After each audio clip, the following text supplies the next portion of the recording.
Hello and welcome to Thereisno11man's entry for the 6th Whenever the Hell Reviewing Contest. For this review I'm going back to the year 2005, where a lot of high-profile games came out, like God of War and Resident Evil 4. During that time, a few games were forgotten about, one of which is the one I'm going to be talking about.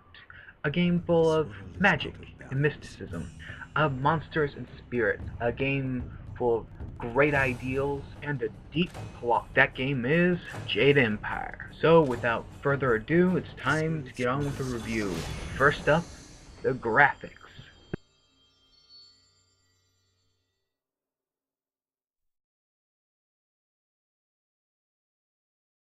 The graphics in Jade Empire are very well done. They are nicely rendered. It feels organic. This game feels alive. It really draws you in. The entire look of the game looks organic. The lighting is dynamic and the leaves falling. It makes it feel real. It gives this feel that you're there. It makes you want to be there. This is what you should want for a game. Compare this with Kingdom Hearts 2. I know, apples to oranges comparison, but I think it needs to be made. Jade Empire was made in 2005. Kingdom Hearts 2 came out a year later, and in Jade Empire I feel more drawn in than I do by the Kingdom Hearts series. Just look at the cutscenes. The cutscenes are gorgeous.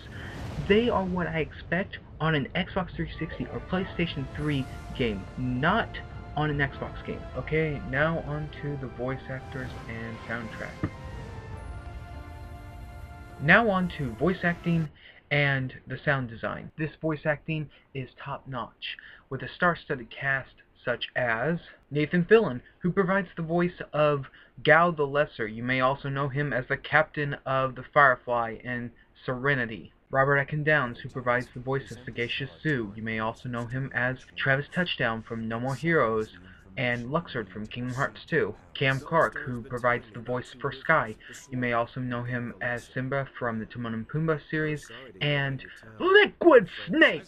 John Cleese, who does the voice of Sir Roderick. You may also know him as Q from 007. Armin Shimmerman, who does the voice of Emperor Sun Hai and Abbott Song. You may also know him as Dr. Nefarious from Ratchet and Clank. Other voice actors include Barry Dennen, who does the voice of Master Lee, Joycelyn Appa, who does the voice of the Water Dragon, Victor Brandon, who does the voice of Black Whirlwind, Josh Dean, who does the voice of Hin Pek Hao, Paul Eating, who does the voice of Kang the Mad, Kim Ma Guest, who does the voice of Dawnstar, Sherman Howard as Death's Hand, Masaya Moyo as Silk Fox, and Nikki Pug as Wildflower. Overall, the voice actors in this game are great. Never did I feel like any of the voice actors were phoning it in, even when people did the Old Tongue, which is an invented language for this game. It was good. Here is an example of Old Tongue. You can see it's really good. Now, not only does the voice acting get high marks in my opinion, so does the soundtrack.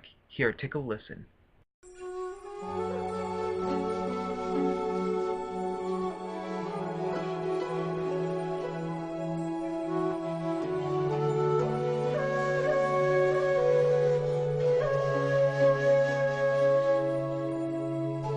Now, as you can see, this music just draws you in.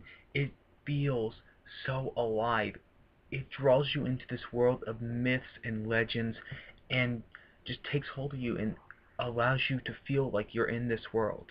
That's what music should be, and this game has tons of it. This is just one track. Jade Empire offers the ability to choose between male and female characters, with no real difference besides appearance, except for the exclusive classes that each possess. The males possess the strong class, while the females possess the magic-based class.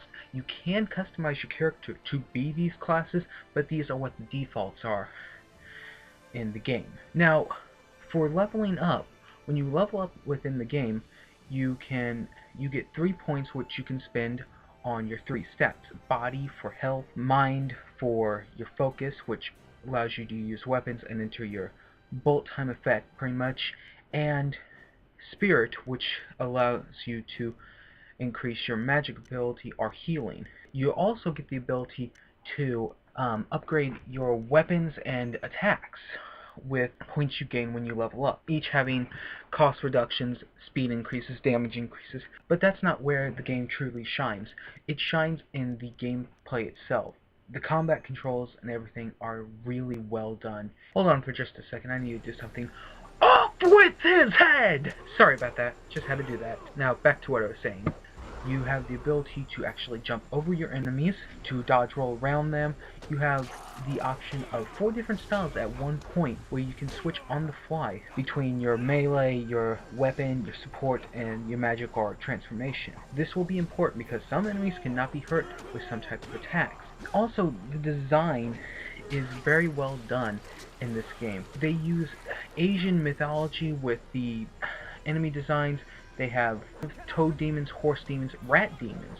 They also have elephant demons. It's very nice, and this is truly something unique to the game. Now, I do have a complaint with the gameplay, the controls and everything. It's the load time. The load time is bad, and that's one thing I want them to change in the next game.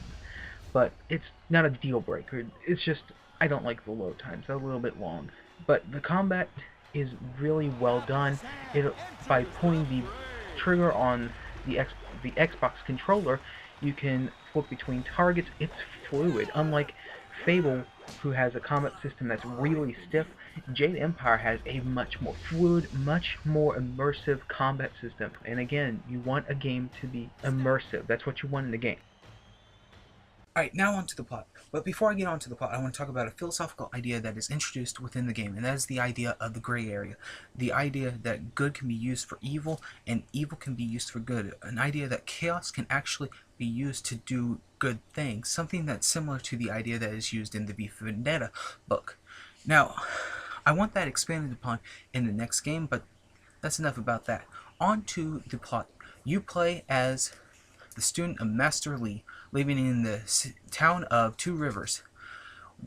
When your master is taken and your town destroyed, you and your childhood friend journey to try and save your master, along the way meeting valuable allies such as Sagacious Sue and Black Whirlwind.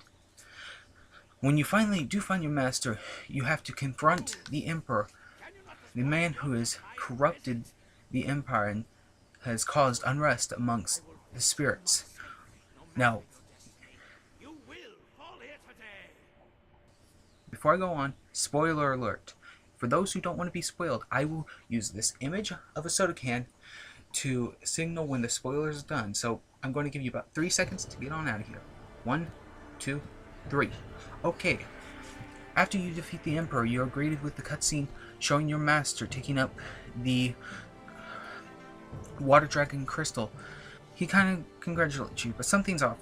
And it's at that moment, when you know something's off, that you have your Sir Isaac Newton moment of apple hitting you on top of the head, moment of clarity, when you realize you're about to get screwed. Your master kills you, but you are given a second chance at life by the Water Dragon. If you help restore her power, she will give you a second chance at life. When you do, you must confront your master to set right to the Empire. And that's about the basic summary I want to get. There's a lot of spoilers. There's a lot of surprises I want you to experience on your own. Alright, now onto my final thoughts. Okay, now onto my final thoughts. My final thoughts on this game are, this is a great game. It is definitely worth a pick up. It is one of those games that you will probably like. It has a lot of deep ideas behind it.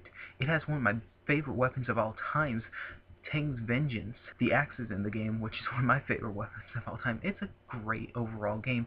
It's one of those that's been overlooked. With BioWare's track history of stuff like Mass Effect and Knights of the Old Republic 1, this game really got overlooked, and I feel that's a major disservice to the game. I really think this is one of the better games of the Xbox generation. Definitely a pick up. Alright, that's it from Thereisno11man. See you next time.